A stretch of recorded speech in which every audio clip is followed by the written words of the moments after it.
Magandang araw.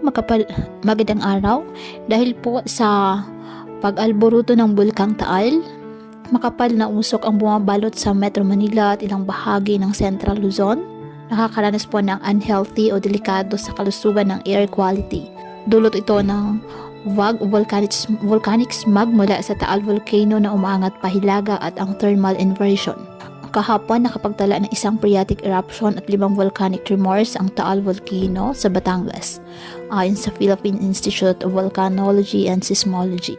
Ayon sa PHIVOLCS, tumagal ng 3 minuto ang haba ng naturang pagputok, habang ang pagyanig ay umaabot naman ng 3 to 608 minutes ang haba sa nakalipas na 24 oras. Dahil sa nasabing aktibidad, nagdulot ito ng malakas na pagsingaw at namataan ang makapal na puting usok na may taas na 2,400 meters.